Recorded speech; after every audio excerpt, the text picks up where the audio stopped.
Srimati Shoko Nado, Mr. Rajeshri Rai, Aditya Narayan Singh ji. I congratulate them for reinvigorating the spirit for environment conservation. मैं आपका भूपेंद्र यादव जी बहुत बहुत स्वागत करता हूँ हमारे महाराष्ट्र की धरती पे।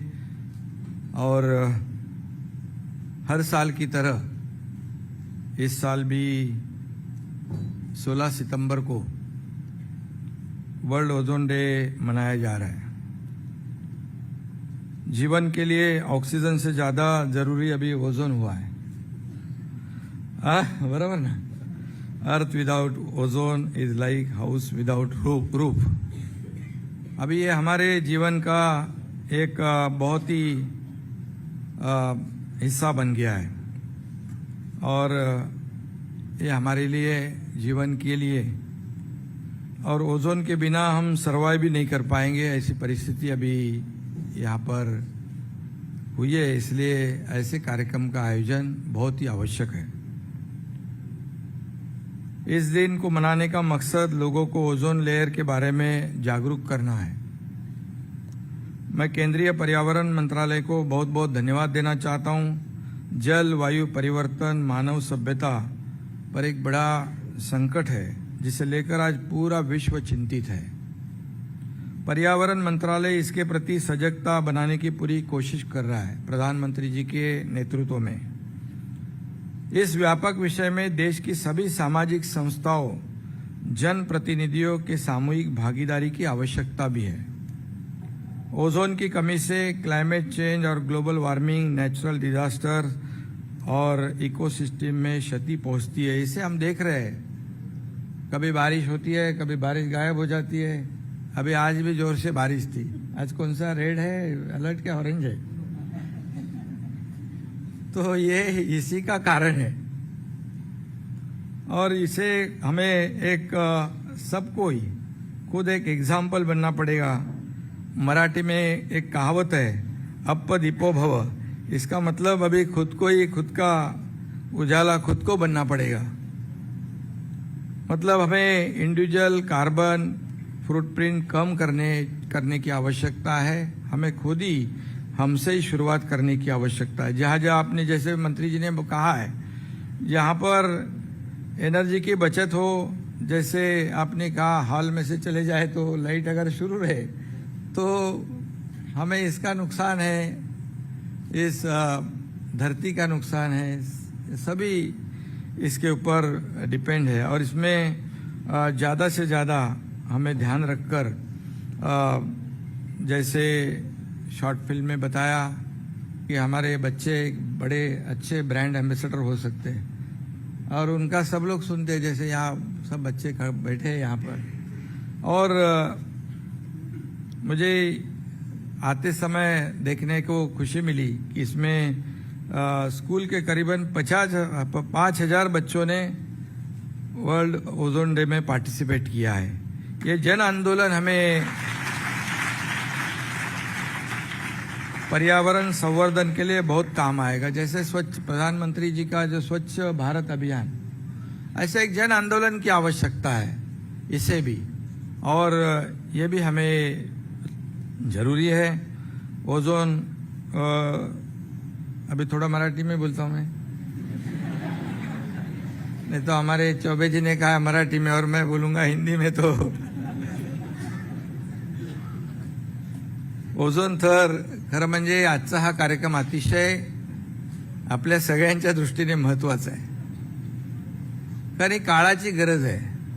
आज ओझोन थर जो आहे सूर्याच्या हानिकारक किरणांपासून आपले रक्षण करतो आणि वातावरणामध्ये संतुलन देखील एक बॅलन्स ठेवतो। पण प्रदूषणामुळे ओझोनचा थर जो दिवसेंदिवस कमी होतोय आणि ही सगळ्या दृष्टीने अतिशय जगभरामध्ये एक चिंतेचा विषय झालेला आहे। जीवनावर याचा प्रतिकूल परिणाम होऊ शकतो। याच्यामुळे खूप स्किन डिसीज असेल, कॅन्सर असेल, असे अनेक घातक जे आजार आहेत या सगळ्यामुळे होऊ शकतात आणि पृथ्वीवरील आपल्या जीवनासाठी ओझोन एक महत्त्वपूर्ण आहे आणि आपण आपल्या भावी पिढ्यांसाठी ओझोन थराचं रक्षण करणं चालू ठेवलं पाहिजे। पर्यावरणपूरक वस्तू खरेदी करणं, आपण आता ते सिंगल प्लास्टिक बंद केले ना, बंद केलेलं आहे पूर्ण. आणि शेवटी ह्याची आवश्यकता देखील आहे. पर्यावरणपूरक खाली मी स्टॉलवर पाहिलं की आता आपण जे रेफ्रिजरेटर आहेत, AC सारख्या उपकरणांचा वापर आहे, त्याच्यामध्ये देखील अनेक आधुनिक तंत्रज्ञान नवीन त्याच्यामध्ये आपल्याला बदल घडवण्याची आवश्यकता आहे आणि तशा प्रकारचे प्रयत्न आपले सुरू आहेत. कारण यामध्ये जसे आपण गाड्या प्रत्येक नेतो, आपण हमारे यहाँ पर मंत्री जी हम लोग मेट्रो कर रहे हैं, तो काफ़ी मेरे ख्याल से लाखों जो प्राइवेट व्हीकल्स है वो रोड से कम हो जाएंगी. तो इससे भी काफ़ी पर्यावरण को फायदा होगा. पब्लिक ट्रान्सपोर्ट वाढवण्याची आवश्यकता आहे आणि जनजागृतीची मोठ्या प्रमाणात आवश्यकता आहे.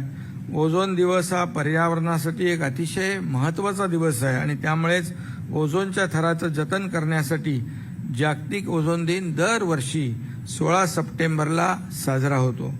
व्हिएन्ना परिषदेमध्ये ठरल्याप्रमाणे जे 1987 मध्ये ओझोन लेअर कमी करणाऱ्या पदार्थावर मॉन्ट्रियल प्रोटोकॉल तयार झाला, पण इतके करूनही ओझोन आवरणाला त्याच्यामध्ये छिद्र पडल्याचं समोर आलं आणि म्हणून या ठिकाणी 2016 मध्ये रवांडाच्या किगाली येथे हायड्रोफ्लोरोकार्बनची पातळी खाली आणण्याचा करार झालाय. आपल्या सगळ्यांना माहिती आहे, मगाशी आपल्या आधी पण सांगितलेलं आहे. पण यामध्ये हायड्रोफ्लोरोकार्बनची पातळी खाली आणण्याचा जो काही प्रयत्न आहे, करार झाला आहे, त्याची अंमलबजावणी करण्याची आवश्यकता आहे. आणि म्हणून यह खुशी की बात है कि भारत ने आदरणीय प्रधानमंत्री महोदय जी के नेतृत्व में यहाँ पर जो शुरू किया है अभियान, इसलिए मैं भारत सरकार को भी फिर एक बार धन्यवाद देता हूँ. भारत ने किगाली करार की पुष्टि कर दी और हाइड्रोफ्लोरोकार्बन को चरणबद्ध तरीके से कम करने के लिए एक रणनीति बनाई जा रही है. यह भी बहुत बड़ी अच्छी बात है. मेरा अनुरोध है कि राज्य सरकार के साथ व्यापक हम लोग परामर्श से इस रणनीति को अंतिम रूप दिया जाना चाहिए. हम लोग भी पर्यावरण के लिए बहुत ही सजग है. हमारा राज्य जो है महाराष्ट्र, और हमारा पूरा सरकार का आपके इस अभियान को समर्थन रहेगा. हमारी सरकार पूरी तरह आपके अभियान को सहयोग करेगी. ये भी मैं मुख्यमंत्री के रूप में यहाँ पर हैसियत से आपको कहता हूँ. जलवायु के अनुकूल रेफ्रिजरेटर का उपयोग, नवीकरणीय ऊर्जा स्रोतों का एकीकरण, इन कदमों से ये हम हमारी लक्ष्य की ओर बढ़ सकते हैं. और बाकी तो विस्तार से आपने भी बता दिया है. यहाँ पर आज देख रहे हैं हम लोग महाराष्ट्र में हमने जो तटीय पर्यावरण की सुरक्षा के लिए मैंग्रोव के संरक्षण का भी निर्णय लिया है. और मैंग्रोव संरक्षण उसके लिए बहुत ही हमारी सरकार काम कर रही है. शून्य पाइन टाइप करू, सबस्क्राइब करा, घंटीच्या बटनावर टिक करा, लाईक करा आणि शेअर करा.